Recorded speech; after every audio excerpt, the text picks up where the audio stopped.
we're going to give our speakers about 5 minutes. They can address the topic from their angle, and then we're going to be in question and answer, and also not only question and answer, but additions from the participant too. Does it seem fine to you? Okay, so let's go. So I think I would like to introduce the panel members.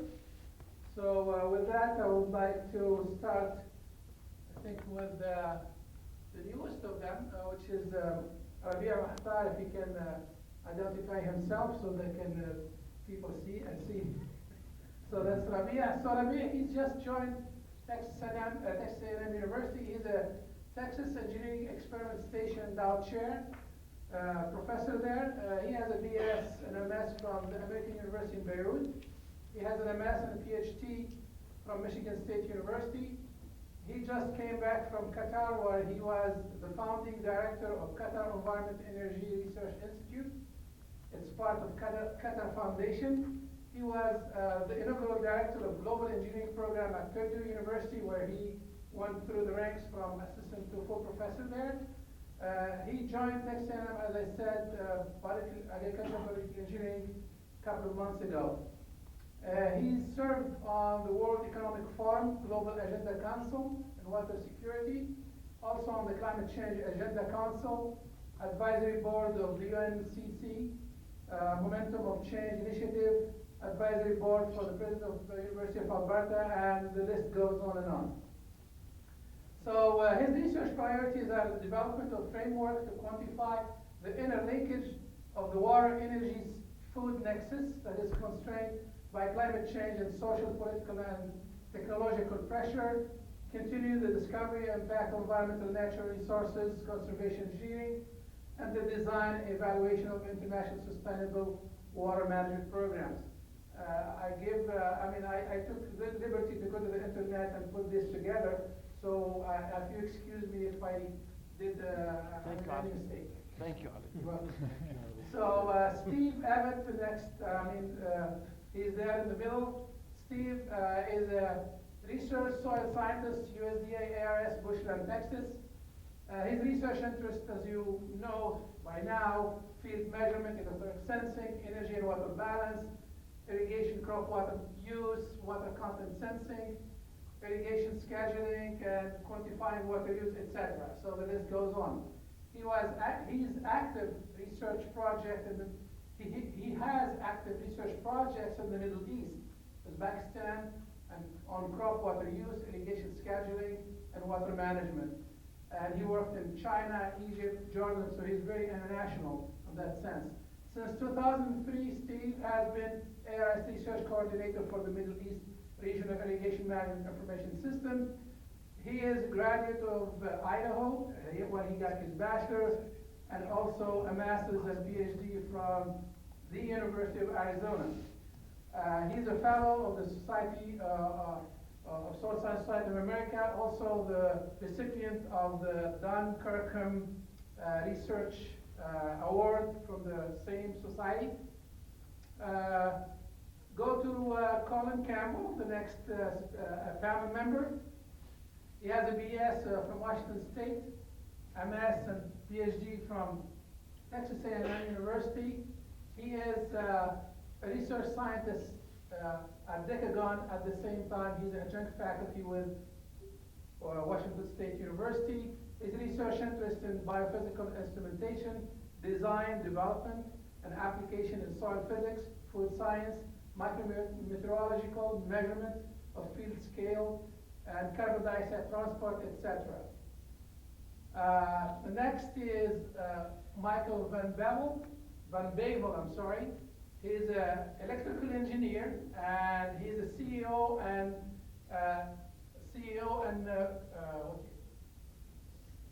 president of Dynamex Corporation. Dynamex, as you know, is a world leader in producing integrating unique plant environmental monitoring instrumentation, engineering and scientific excellence.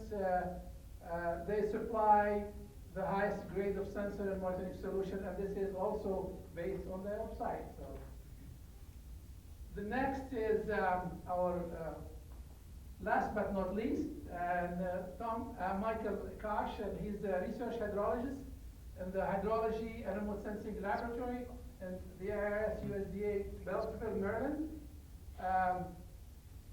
His research interests in-situ soil moisture network validation, scaling of land surface parameters to satellite scale, leaf wetness characterization, and its interaction with microwave remote sensing, validation of satellite soil moisture products such as AMRS, SMOS, etc.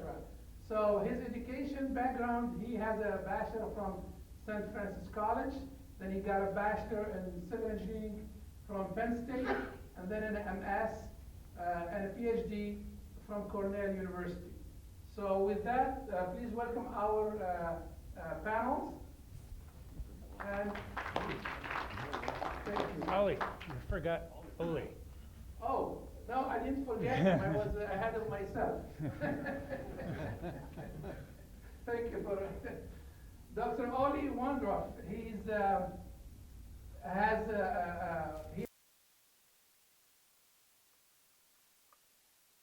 but it's a technical university. Basically, for you to be a professor in the European system, you have to go through the habitalization, which is beyond your PhD doctoral degree.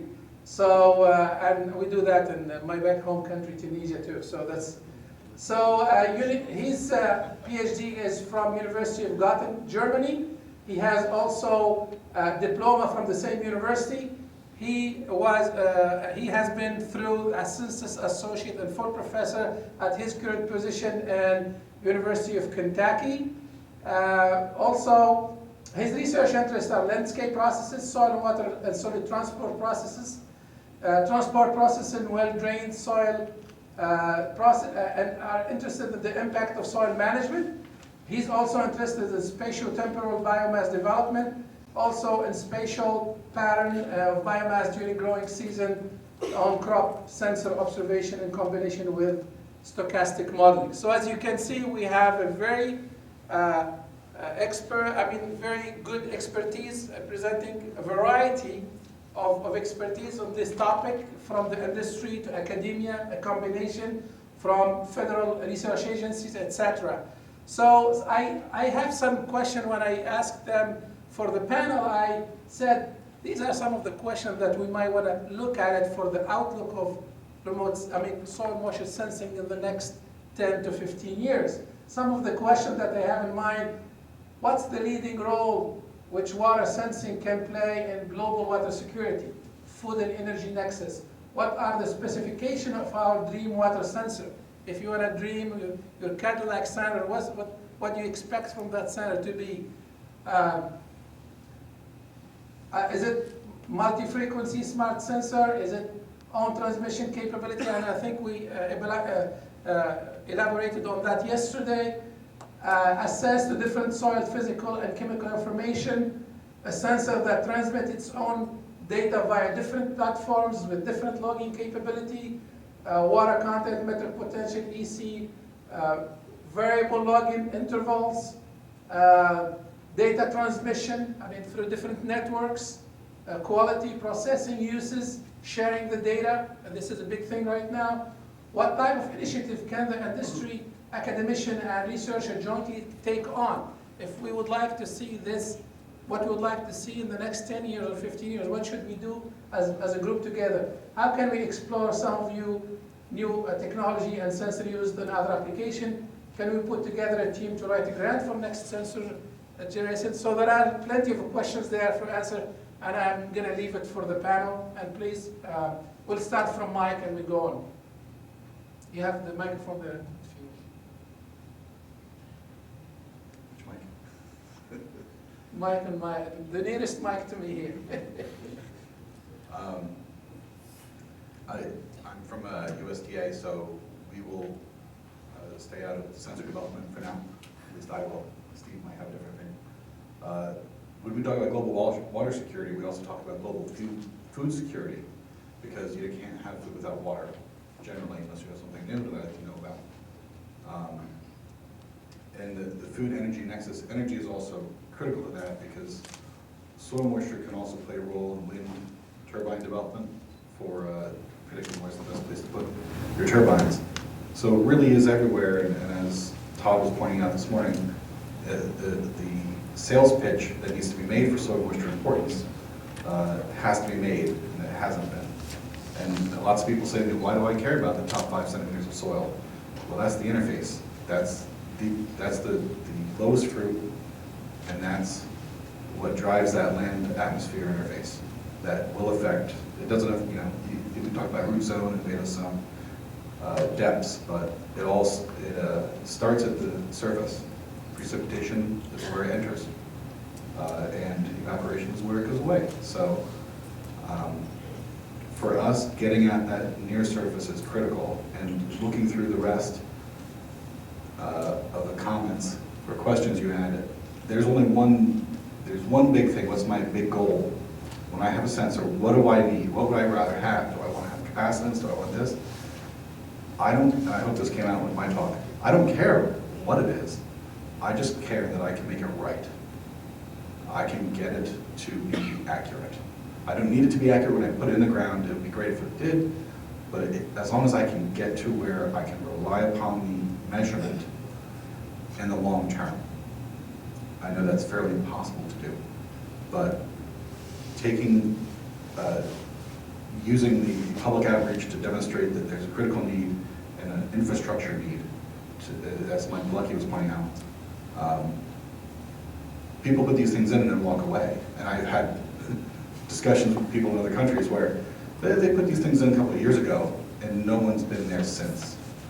And those instruments are really fun to look at, to see exactly how wrong something can be. And then to do a search on how many papers have been published using that data and how wrong they actually are.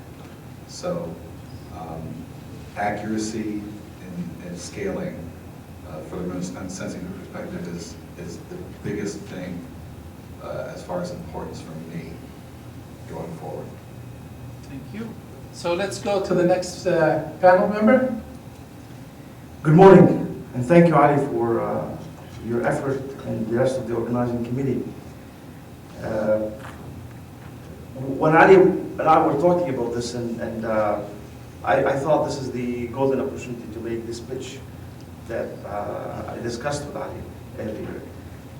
We all have done tremendous amount of work over the last 10, 15 years in terms of sensor development, in terms of the better understanding of our hydrologic processes and interaction between surface and subsurface.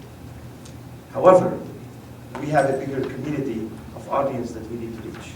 And as such, I would build on what Mike has introduced, the link between soil moisture and a much bigger question, and I'd like to take that to a much larger perspective in terms of the water, energy, food, and specifically on bridging the gap between water security and food security.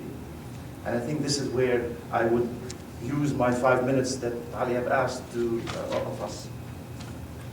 In the next 15, 20 years, we are facing a crisis. We are in the middle of the crisis. I would shed maybe light on the water gap that we're facing in the next 2030. We have to come up with 40% new water that doesn't exist today. We have to come up with 50%, and some recent data coming from the World Bank because of the poor distribution. We have to come up with double our current food supply. The bad news is we have no magic bullet that will help us bridge that gap. According to USDA, according to many other agencies, and this is the debate that we have to enter. Most of that, bridging that food gap is going to come from agriculture intensification. I personally feel there's a lot of still misleading gaps in that definition of agriculture intensification. What does it mean? What's the impact of agriculture intensification on food, on energy and water footprint? And that's the big misleading. What I'd like to introduce today is that we need to look outside that box and look at new water to bridge that food and water gap. And among many of those, it's not going to come, that new water is not coming from building new infrastructure for irrigation technologies. And by the way, Ali introduced, one of my former degrees was in irrigation technologies. I've published a lot of work in the irrigation field. I don't think irrigation and new infrastructure in water technology is going to get us there. What's going to get us is some new ways of thinking, new paradigm shift. And one of those is related to the discussion of today, which is what I call green water. And the hypothesis that I'd like to suggest is that we don't understand the dynamics and the thermodynamics of that, what I call new water, that green water, well enough for us to really move forward. So a lot of the discussions today and a lot of the discussion that I would like to see in the future should focus on how do we manage that green water for bridging the food gap as well as bridging the water gap. So this is what I would like to see the breakthrough coming from that, and what the role of the soil moisture and soil sensing could help us with that. If you dig deeper into this area, we're looking at the newest World Bank report, estimated 40% loss of maize production due to the drought. And there is a call, appeal from the World Bank and many other agencies for better, more smart, climate-smart agriculture. That's climate-smart agriculture. I think this is the community that I believe would have the most impact on climate-smart agriculture, on bridging that water gap. And I think this is what I would like to see some of that effort is moving.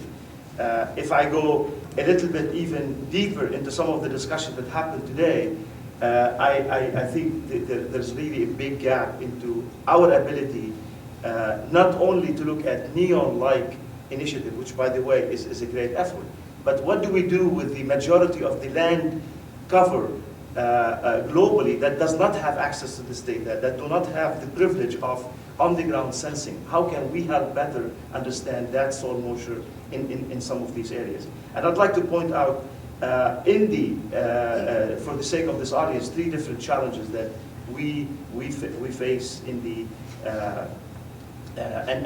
kind of the overarching is the coupling of the soil biogeochemical models with a behavior-based soil system. I think we're lacking a behavior-based soil system. A lot of the modeling that I see around is not connected to behavior, soil behavior, I'm talking specifically. So basically, we have mapped the DNA of our human body. We've mapped the DNA of a lot of the biological system. What is the DNA of the soil water interface? How do we really classify? How do we develop those specific behavioral-based properties that can get us to where we need to understand better the soil-water interaction? So the 3 challenges that I put in front of us would be, what's the appropriate soil topology to be used in representing the soil-water system? What are the soil-water representation to be used in this coupling of the agricultural, biological, and geochemical and physical processes? Last but not least, what are the thermodynamic conditions of life offered by the soil medium to the living organisms? And I call this the pedoclimate. More research needs to be done there as we move into the processes of scaling up. So the last challenge that I would put into this group is, how can remote sensing technology help bridging the water gap and the food gap, not only in developed countries, but in developing countries where a lot of the data that we talked about today may not be available. And that would be the area where we need to improve on some of the water securities and food security. Thank you. Thank you. Rabia? Colin, please. Thank you. Having a chance to think about some of these questions that Holly sent us out, I have just a few thoughts on that, and maybe some of my thoughts I already presented yesterday, and we can continue that talk. But I think, here are a few thoughts that I have. That you asked, what is the ultimate or our ideal soil moisture sensor? And maybe we can continue, and we will continue to work on that. We all have, I think many of us, maybe it's a better point, have a passion for that. But the ideal best sensor out there, used poorly, will still give very bad data. And Mike pointed that out at the start, that it doesn't really matter sometimes what that sensor is to a certain degree. If we know what its limitations are, and we've done a good job of putting it in there and maintaining it and all those things, then we're probably going to get pretty good data. But so I think one of the critical things that we need to be thinking about is education. And I think a lot of where we're successful gets back to the idea of educating, not necessarily people in this room. Most of us have an idea of how to make a good soil moisture measurement, but look how many of us there are, and look how much soil's out the windows. So that's one thought.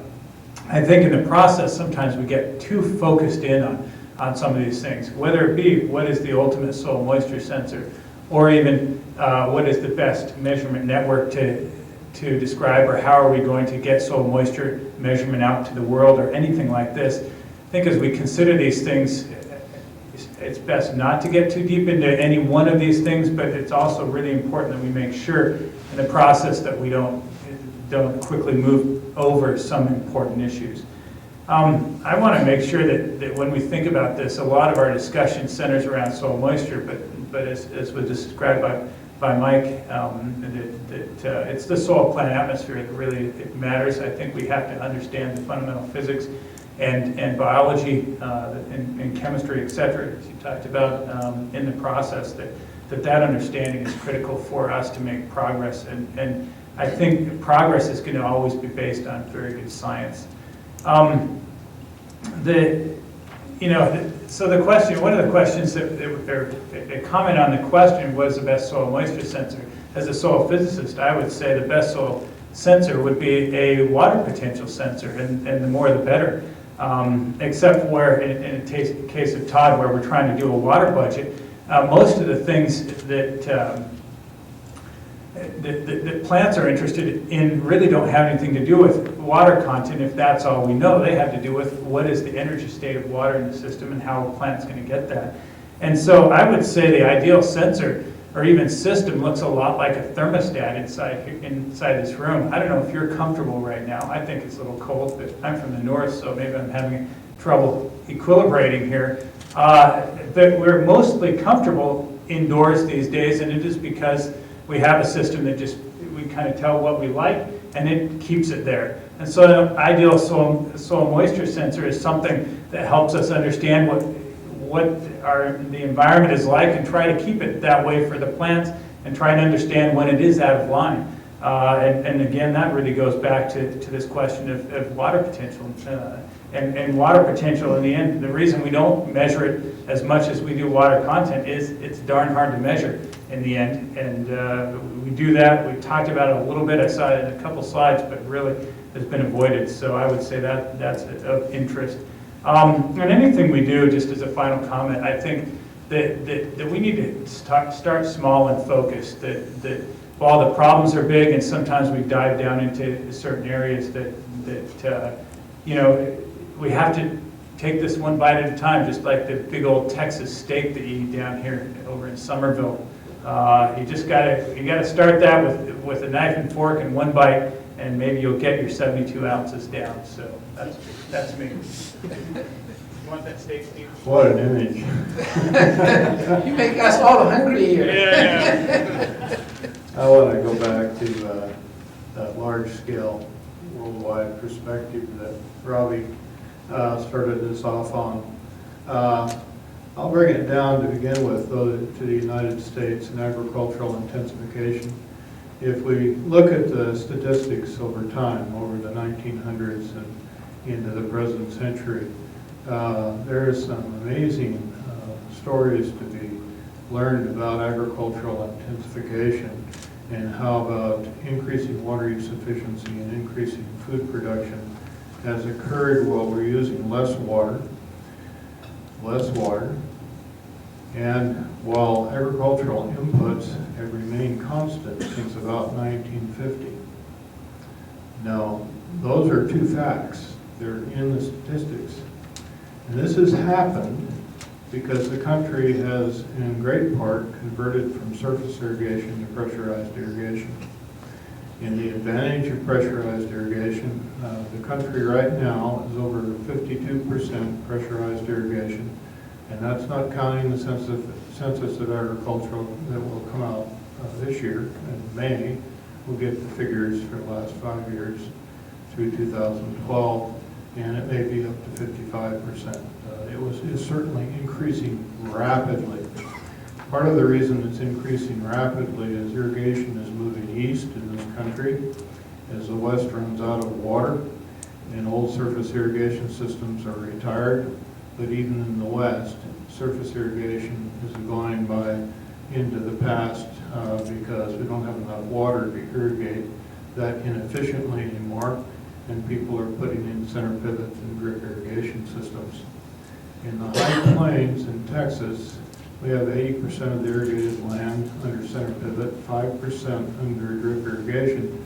20 years ago, no one would have bet on drip irrigation having any significant acreage.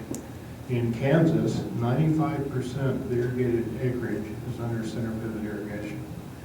In Nebraska, they've lagged back a little bit because they have such an abundance of water, but all up and down the Great Plains, what we call the breadbasket of the world, irrigation has transformed radically over the years since 1950 to the present, and that transformation is increasing and is transforming the face of the nation in terms of water use. Agricultural water use now is down from something like 80% of total water use to less than 50%. So there's a great story here about how agricultural intensification can use fewer resources and produce more production. Irrigation in this country occupies about 20% of the cultivated land and produces 60% of the output. So we know that if we're going to produce more food, we're probably going to be irrigating. This is not just this country. In Jordan, 95% of the irrigated land is irrigated through drip irrigation. And that was by government fiat. If you were going to be provided water to the National Canal Network, you installed drip irrigation. Otherwise, you got no water. That was severe, but the result was that there's a lot of farmers down there making money who would no longer be there if they remained with surface irrigation. It was absolutely an essential thing to happen.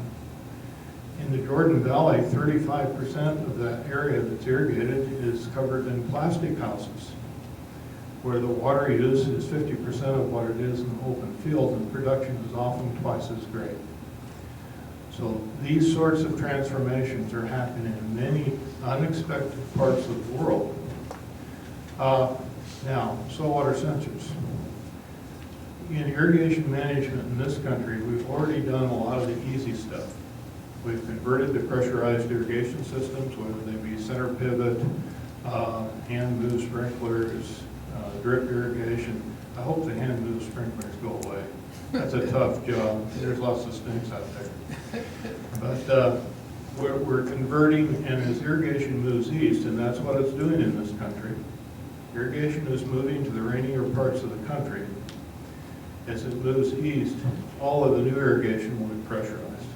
There won't be any new irrigation that goes in, not a significant amount that isn't pressurized. So the country will very rapidly convert 80% pressurized.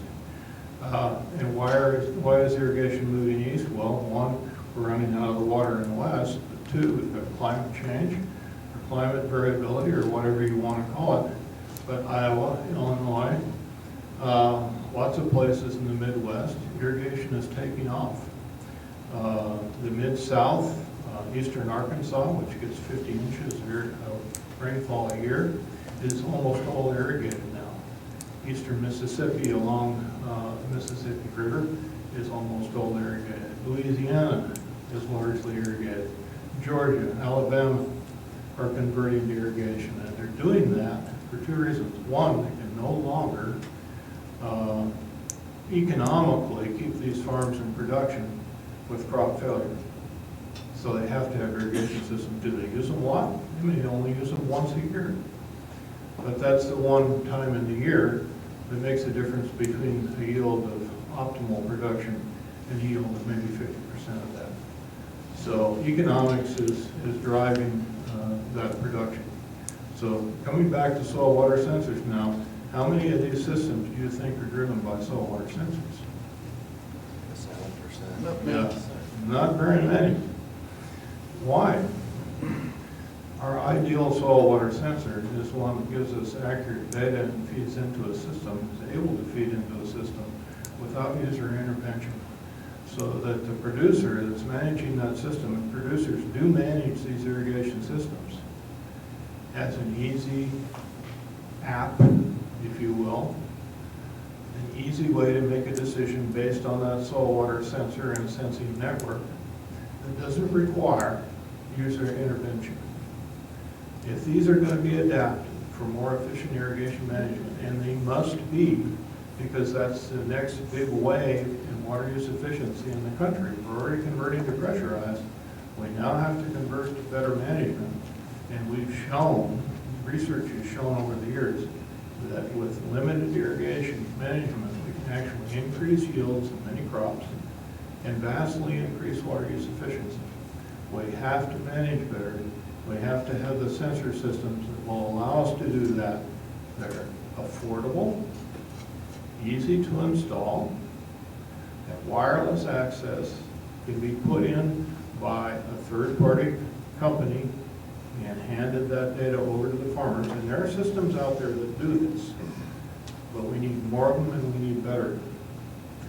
I think that's enough for my soapbox for now. We'll get on to it. Thank you, Steve.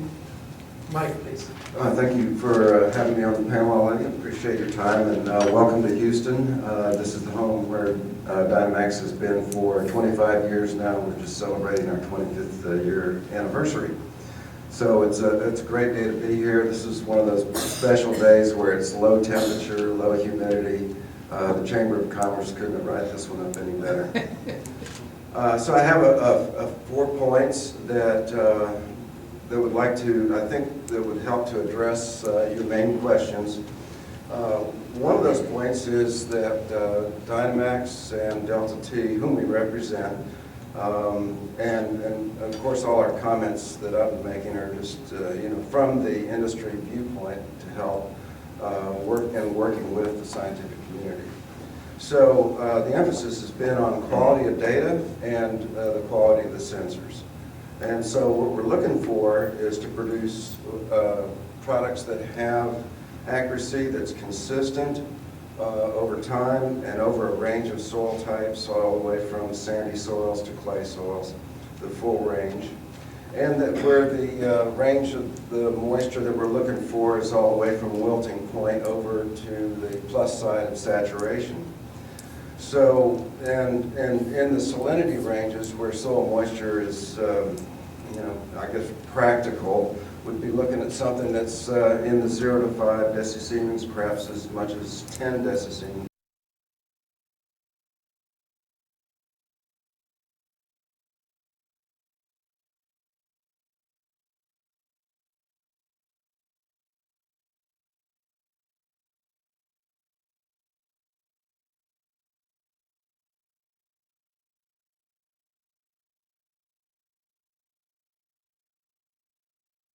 Measurements at the land surface.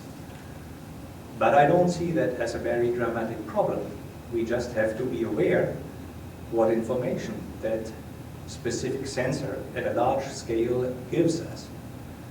Instead of chasing a very precise calibration for that measurement and identifying the variation within that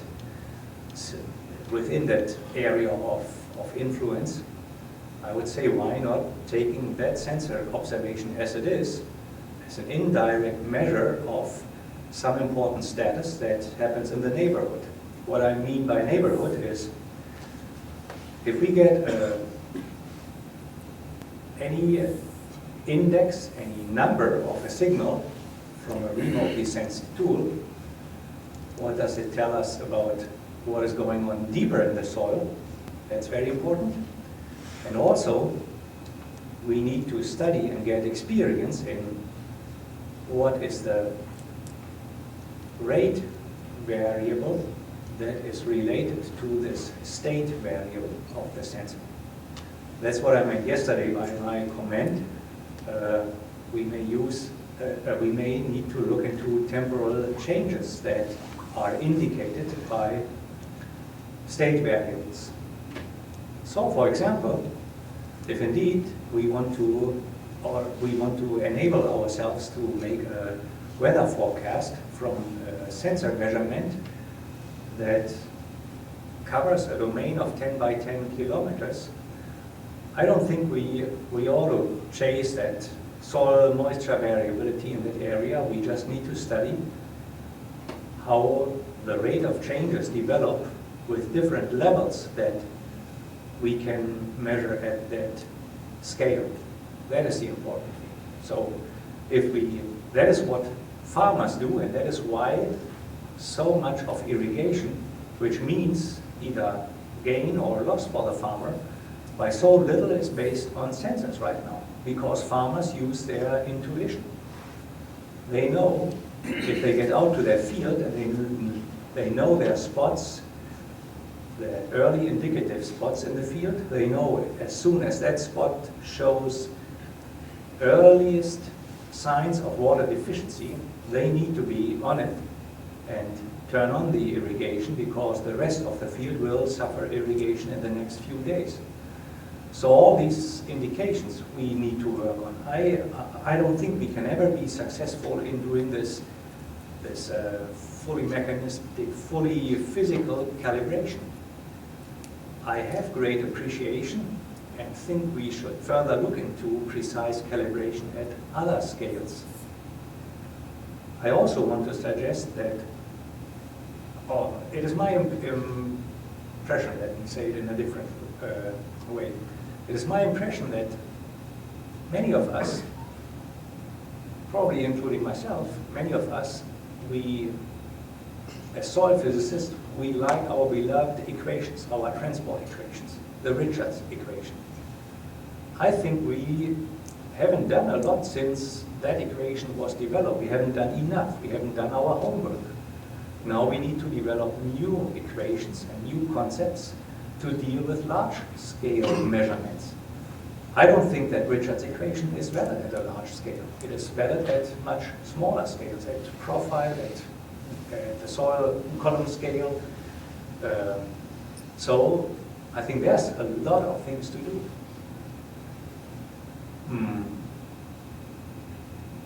I want to stop here with my comments on the sensor, but I want to say one more very exciting thing for me.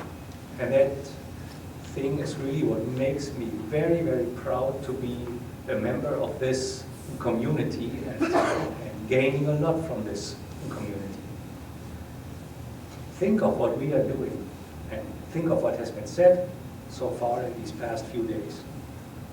This group is doing something very fundamental scientifically in terms of improving agricultural production that has never been done for any other management issues. I can't think of any. All the nutrient management schemes that have been developed and that are still being developed, they are based on these awkward and I think not helpful at all randomized plot experiments. This community managing water is right on it, at the scale where the water is needed, at a scale where we can manage water without discussing about different treatments here at all. We just look into ways how we can diagnose the inherent system in the landscape. I think that is a great opportunity, and this is really a great thing of making quick progress. So with that, I want to finish. Thank you. I mean, this is the first round. What we're going to do is going to take question from the right, question from the left, and we'll move on. So who has a question from here? I want to go. Who has? Okay, go ahead, Mike. As a person interested in climatology as well as the applications of soil moisture, do you see a day when a lot of this data that's been collected, soil moisture data being collected at the kind of industrial level, is ever released and brought together in one place so that we can have more data points for soil moisture around the United States? Anybody want to take the lead? Go ahead, Mike. No. Oh, no. That's it. It's a hot potato. That's it. The question is no. The answer, I'm sorry. You know, from federal government side, and I'm going to point back to Todd, who's walking away right now. When he shows up on a farmer's doorstep in Texas, and he has to make sure he brings the right person, because they might have a gun, I don't know what they're going to have if I show up from the federal government.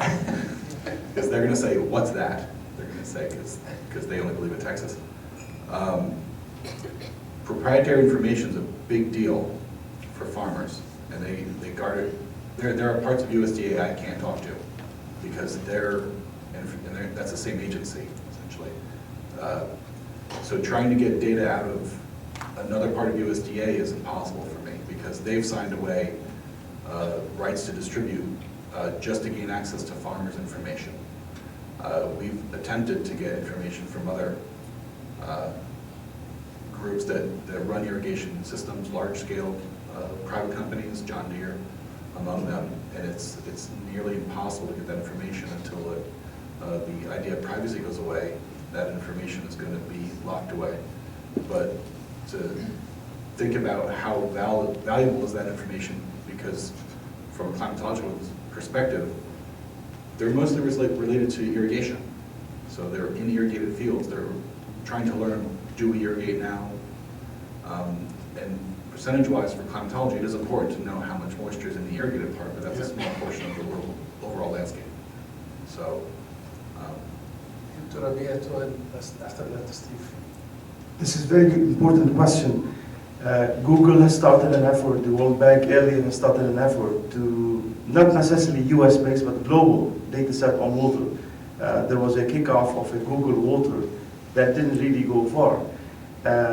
One of the main shortcomings of most of these efforts is soil moisture.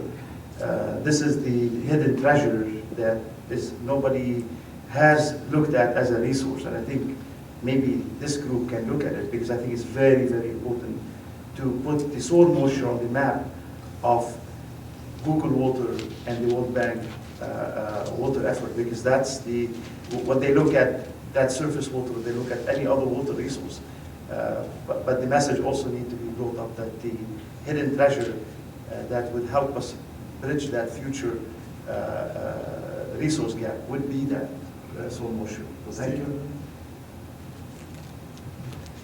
I want to add to Mike's comments just a little bit. The issue for the farmer is one not just of privacy, but of regulatory compliance.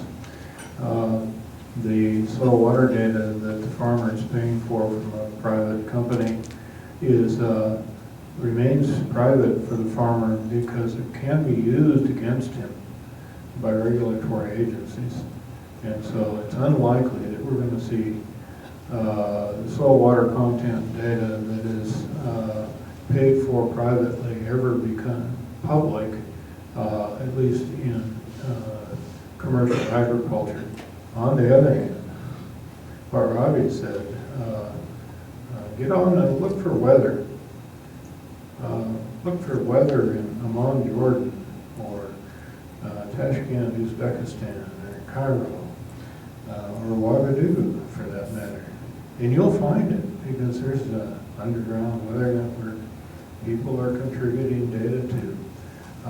This can be built on, it can be pushed. Why are people able to contribute to that? Because you can go out and buy a pretty functional weather station for $100.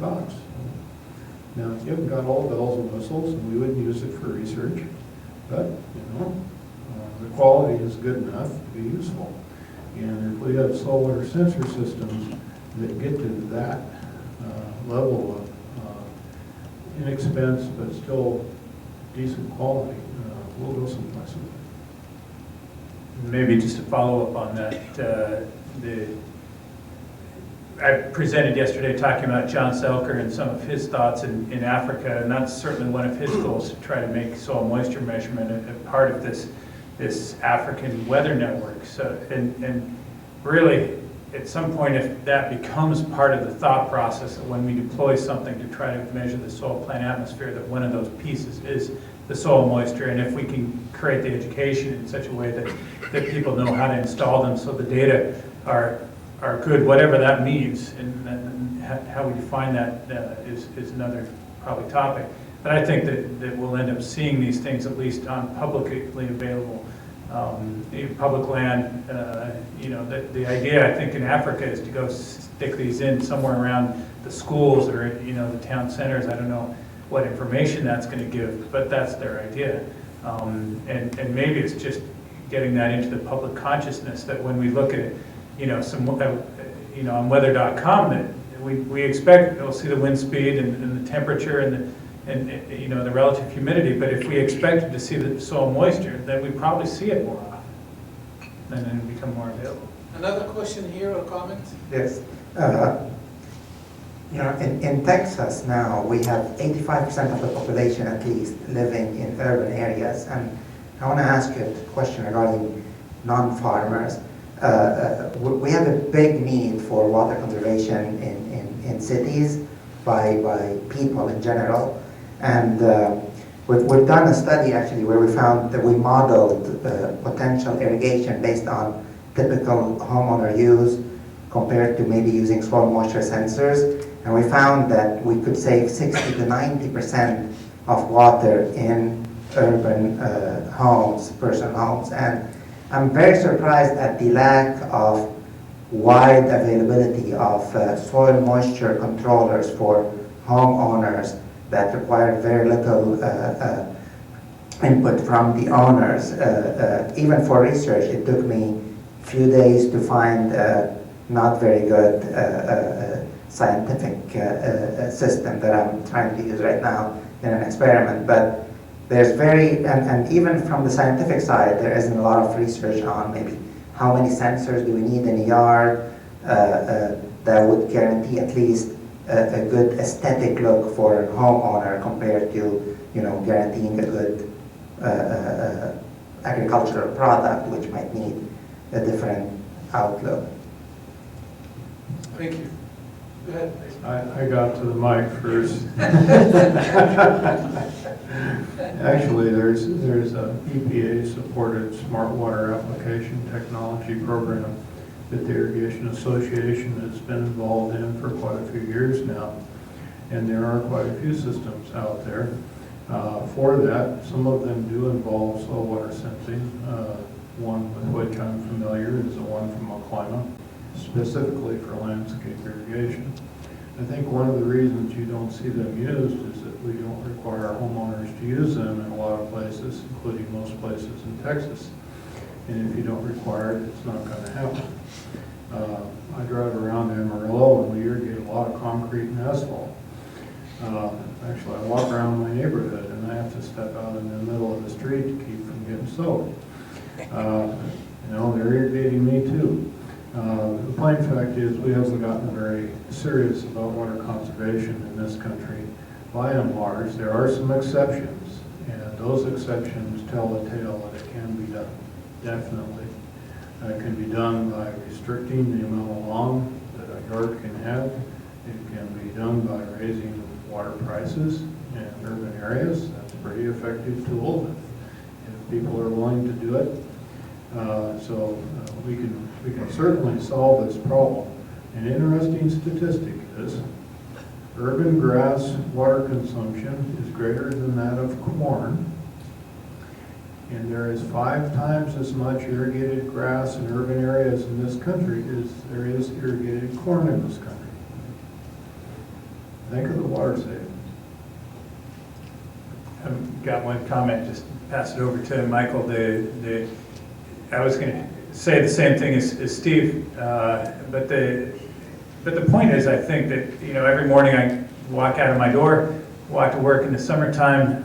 We're in a dry climate. and my feet always squish when I walk across my lawn. And I make soil moisture sensors for a living. My wife who wants a beautiful lawn. And so there is not a way yet that I've seen to cost efficiently get it so my wife quits over irrigating our front yard. As soon as that happens, and I talked about the thermostat idea, as soon as that's easy, if you think about it, there's something called Nest that Google recently bought, a startup, that it sits at home on your wall and it takes care of your home environment. When you're gone, if I'm sitting here, I can, on my phone, I can turn down the temperature at my house because my kids are always turning it up in the wintertime. And I can turn it down. If it was that easy, if we made it that easy that we could kind of get a feeling for what our lawn liked, we could kind of interact with that, set our irrigation, and let it go, it would work. And until we are to that point, we're going to have challenges. I just want to warn you, Colin, you're on tape. Your wife might hear you. She knows. I complain every night. I get mud on my shoes. Okay, put your pants on and take charge. Hey, I know who wears I guess taking charge is not easy. The IA committees, the SWAT committees, these are folks that we've been talking to since, I think it's just nearly 10 years. And to answer the question is, first, why don't they? Well, because it costs more to have a soil moisture sensor that works and that you attach it to your system and bury it, and the irrigators don't want to spend the money to put that in the ground. The second thing is to get something that works at a retail level. Like Climate's done a great job, but it still costs probably about twice as much as an ordinary system costs. And there's no legislature to force you to do it until there's a drought. So by the time and now that we're there, there's another cost associated with the time it takes and to prove that it works, and to have a organization such as the EPA or the IA, either one of those, to come in and say, yeah, these are sort of qualified operational systems that you can buy, they're reasonably priced, and they've gone through a testing protocol that proves that it works. So you can be assured that you will be saving water if you buy those devices. So those committees and those groups have been 8, 9, 10 years now and still don't have the standards.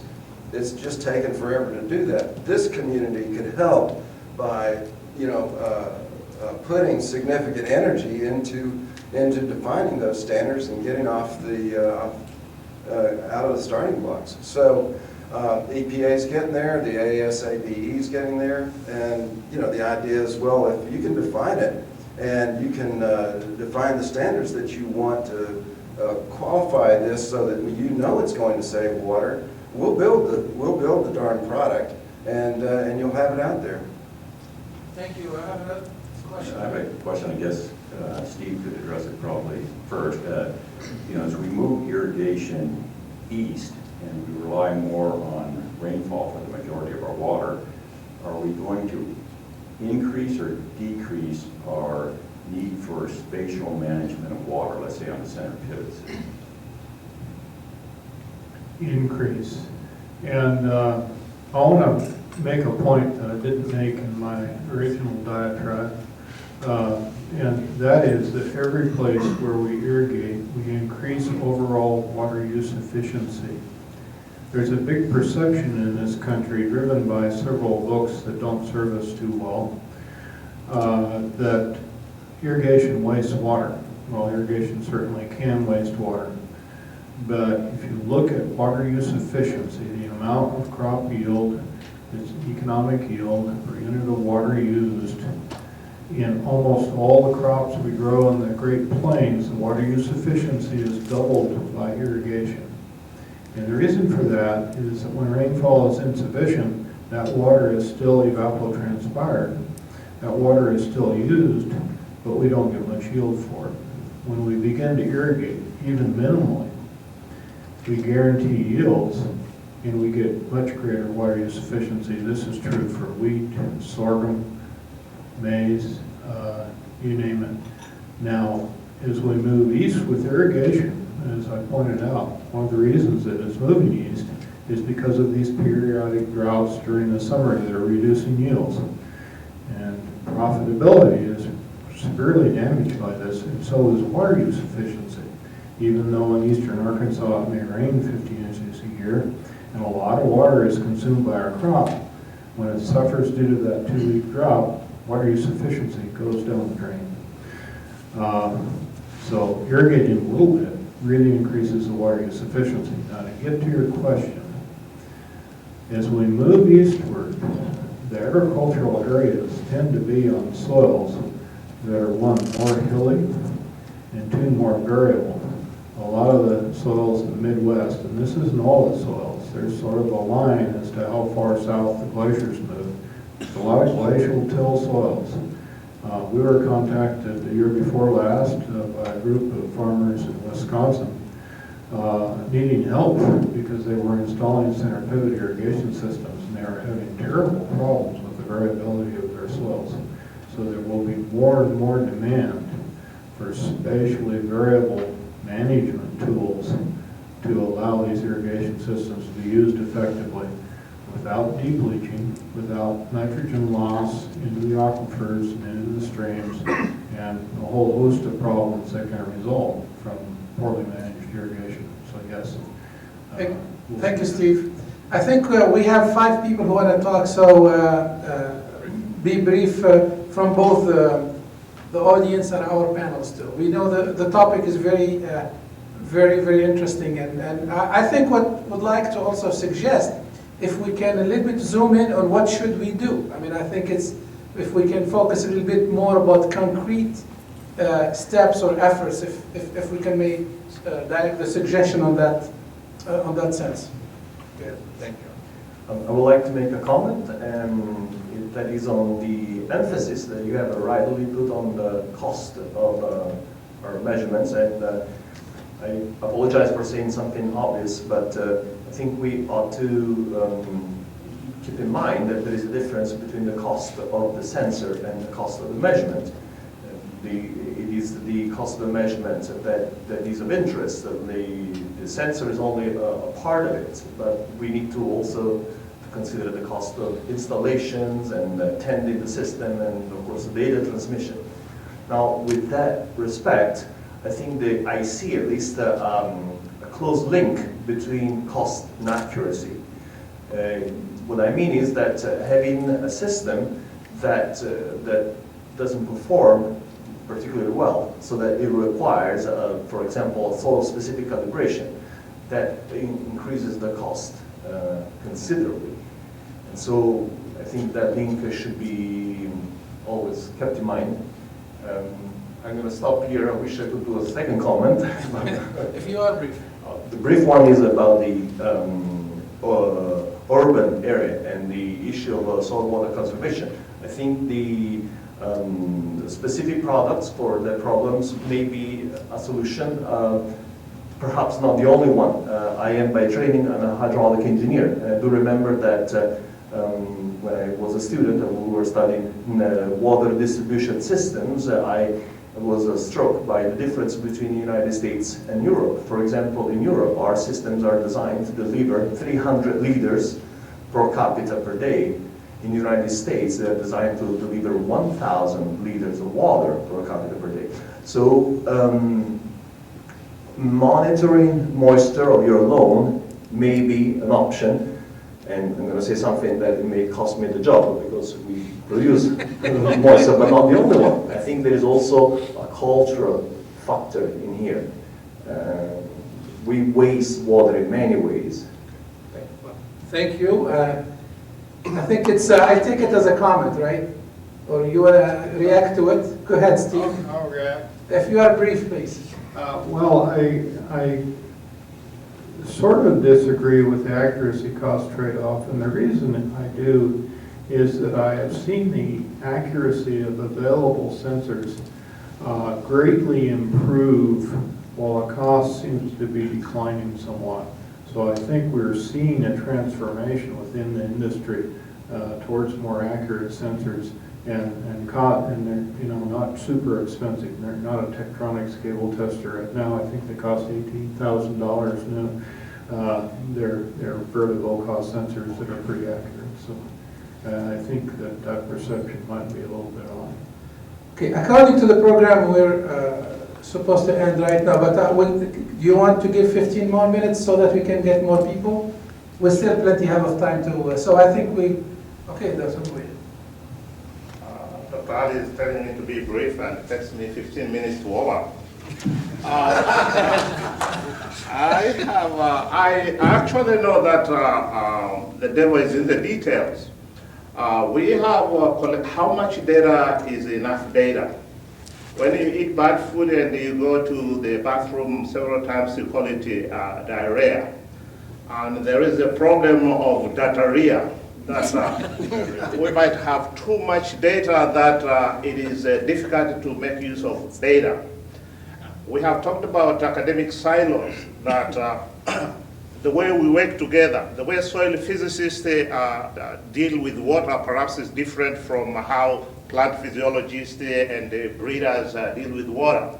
One of the panelists was talking about deficit irrigation. We have seen that you can do prime irrigation. You hold the irrigation a little bit for some time, and perhaps you can use the same less water for the same biomass. So there is a need for us to work across disciplines. How the plant physiologists, the breeders, we talk about GMOs, genomics, how we interact with the soil physicists, the engineers, so that we can have a holistic approach on the global water security, food, energy, water nexus. We need to work together. Thank you, Dr. Mine is much more of a comment. Thank you. Okay, I think, go ahead, yes. Another Go question ahead. or? What? You take another question and maybe we'll respond. Sure. No, go ahead and react on it. Then I can wait. Just from my perspective, I think this is a very important question. I would go back to the framework that you just mentioned, because data collection without the framework, without the proper framework, what does that data do, may not be useful. I think creating a perspective and a framework for what the data would be useful is very, very important. And creating that interdisciplinarity is very effective. I'd like to just mention one, maybe to take advantage of the microphone with me, just to mention a few things about, I studied and taught hydrology, and one of the concepts that we need to move across our education system is the scale in which water use efficiency is being taught. In my opinion, we need to be moving into much regional and more larger scale water use efficiency. And I'm not going to comment on the rice production in the south. This is because I think, but what I'm hinting is, if I'm sitting in Doha and I purchase tomato that's produced in the Jordan Valley at a cost much lower than the water production, I start questioning the water use efficiency. So there's two concepts that we need to be looking at. One is the virtual water, and what does the water value mean, and the cost of water. The second, which is I think is as important, is a regional or a global water use efficiency, where I look at not only at the farm gate, where I start measuring the water use efficiency, but I take a much more a regional approach of what does that water value mean, and looking at an integrated approach for cropping system, water use efficiency, the system. The earlier comment I made was not we don't need irrigation. The earlier comment I made was irrigation is not a fix for water security. Irrigation is certainly one component, but the water security needs to be looked at much larger regional scale, looking at water values, looking at the investment, looking at the green water that's been underutilized, underestimated. Thank you. Okay, so a lot of comments have been made here about irrigation and water efficiency, and it's obvious, and that is pretty important, and that is, I think, one of the backbone of the soil moisture measurements. But one of the things that we are, at the larger scale, when we talk about global monitoring using satellites or airborne sensing, is also how we can measure better water cycle. So in other words, your forcings that is coming out as precipitation, weather prediction, climate prediction, that eventually will lead to your irrigation or no irrigation or whatever we're trying to do here. So if we miss that point, that how do you improve the accuracy of weather prediction, climate prediction, or those water energy balance at that interface, then we are kind of only thinking on one side, missing our report on the other side. So because our forcing is going to control most of our water in the global scale or in regional scale, how it is going to be distributed to start with. Okay, yes. I'll go back again to the agricultural side as an extension engineer. I'm a little bit disappointed that not a lot of farmers are actually using soil moisture. And one thing that we've got from these farmers is that one is there's the liability issue. They don't want to rely solely on the soil moisture in order to make management decisions. In fact, we know that it could increase the production, but at the same time, they don't rely solely on those soil moisture to be able to do that. How do you think we could jump out of this issue of liability in terms of the soil moisture? So just a thought on that, I mean, one of the challenges in general is that there's an idea out there that if you over-irrigate, you get a slap on the hand if you're an irrigation manager. If you under-irrigate, you lose your job.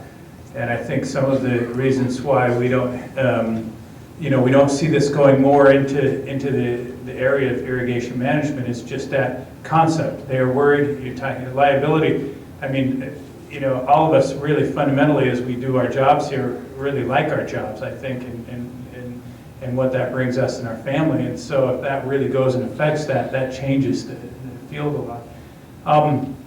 And as we've been on a grant for the last 5 years working with the Specialty Crop Research Initiative grant, looking at water use in nurseries and greenhouses. And one thing that we found is that, the people, the growers working in that area know how to irrigate the plants that they're working with, whatever that is. And what's happened is we've got extension agents on this grant who've gone in there and helped these growers to introduce the system to them and help them take their knowledge that they already have and then take the soil moisture and add it to that. And we're seeing one of the reports from one of the growers, a very large one in Tennessee, was a savings in water use and nutrients of over $1 million last year on this very large nursery operation. And, that starts to make good sense, right? That we've gone from losing the job to, well, you can still use your information, we're just adding more to it, and look, you're making a much more profitable operation. So it did take some good integration, at least at first with the early adopters of these things to actually accomplish that. And that's one example. Mike? Yes, sir. I would probably add to that point, just saying, and several other panelists would probably agree that it's one sensor isn't going to be a solution, or one type of sensor is not going to be a solution. And yes, you want reliable data, but we're finding there are cases. Just for example, rocky, hilly soils, soil moisture is not very useful. I mean, but you still grow things, and but you need some way of projecting what your water needs are. And so there's plant-based sensors. There's canopy temperature sensors. There are sap flow sensors. A combination of those really makes the grower feel comfortable and he knows what he's doing. So what you end up doing is, and it's moving pretty quickly this way, it's weather, it's a multiple set of sensors. It tells you not just the environment, it tells you what the plant is doing, and it tells you below ground. So by adding those factors together, you get the whole continuum. And then so the software, it takes your expertise, obviously, but expert software is probably what I would say is the way to go to summarize it. A grower can't do that himself. There's just no way. But he wants his finger on the trigger. He still wants to make the decision. So think of it as red, yellow, green, for example. Those are the states of your crop or your product. And it gives you seasonal tracking. It takes care of increasing demand as the crop grows. All of those things can be put together and presented in a clean simple format, and they can get their email or their text message saying water. I think along those lines, and I have a couple of questions that I would like to finish with, which basically bring us to the educational component of what we do, being it at the college or at the student level, or being it to educate the general public and the agriculture farmer or the homeowners for that instance. So I think it's, how do you think should we, as a group, look at what's the difference in the way we teach water resources, or we teach the future hydrologist or the future irrigation manager, or because I think that there has been tremendous change in technology. I mean, by the time ourselves, I took at least talk about myself, the technology that was available at that time, the science, etc., moved a long way. I mean, and if we continue teaching our students or our future the same we have been taught, I don't think that, because they are meant for their new time, not the time that we lived or we are living right now. I think, Rabi, you want to comment on that? Just two quick thoughts. If I'm living in Jordan, came up several times. Several of us have worked in that country. If the water balance in Jordan, if you're exporting more than 75–80% of your food, and as a hydrologist, without looking at the virtual water, for example, you'll be missing big portion of your hydrology. The same thing goes with the GCC countries, the Gulf states. So as a start, we need to really look at revising our curriculum to reflect some of these new concepts of virtual water, water trade, that affect the water cycle much globally. On another subject which was brought up by one of the audience members is the fact of interdisciplinarity. I think we train our students in soil physics, in engineering, in agronomy, crop science, without looking at the whole system. And I think we need to look at much more interdisciplinarity in the way we teach things. Yes. Well, first off, I couldn't agree more. Those are very spot-on comments. One thing that we don't do, and we used to do, is teach a healthy skepticism about measurement. I'm a soil physicist now, but I was originally trained as a chemist. And in the 60s, there were no chemical instruments that didn't require daily calibration. If you went into the lab, the first thing you did was you turned on the mains power, and you waited a half hour for the tubes to warm up while you mixed your calibration solutions, and then you calibrated your instruments. And if you were lucky, you got maybe 4 hours of measurement done in an 8-hour day. So we learned to calibrate everything. We don't teach our students that way anymore. We say, oh, look what's on the shelf here, what this manufacturer can sell. And I heard that saltwater sensor is okay. And we focus on making measurements with tools that we have no idea whether they work well or not. And we're not teaching skepticism. We're not teaching calibration. We're not really teaching the scientific method anymore. And I think that we need a revolution in our teaching to solve this problem so that we get more quality science. When I go to the meetings and I look at what's being done, it isn't healthy for our science. It reduces our effectiveness in the world, and it reduces the status of agricultural science amongst all the other sciences that are out there. We need to be very careful about that. There's a reason why the Soil Science Society of America is moving away from the agricultural sciences, and this is a big part of it. More rigor. I think another question that I think we would like to do. What should we do for the next few years? What do you think? If we're gonna come in 2 years here and we gonna have another meeting, do you think we're gonna talk about the same thing again, or what are the things that you think we should talk about? We should, not talk about, but at least do so that in 2 years or in 4 years we're going to talk about them. So what do you think an agenda would be? Go ahead, Steve, please. I really want to answer this one because we started this thing. way back at the first meeting. Yeah, 2007. And planned it. And that first meeting was all about the nitty-gritty of how sensors work. You know, how accurate is this one? Why does it work the way it works? We're still looking at, you know, what does it really measure? What's the dielectric response? What's the frequency? Blah, blah, blah. This meeting is much, much more about application. And I suspect the next meeting will be even more about application. How are these sensors used? How can they be effective in the larger world? What kind of smart systems are needed to make them useful? What kind of communications are needed to make them useful? I think we're going to see more and more of an application focus. We'll always have those papers about the fundamentals of measurement, but we're going to see more of that application.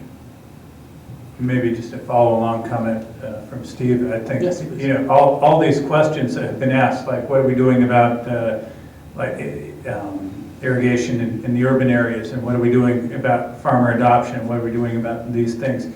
You know, a section, maybe a large section on case studies, what we've learned from different things, and getting people invited who've been working on these things, especially some of the government-funded projects, other, you know, places where they've tried to apply this and seen it work, and other things would really maybe help along that line.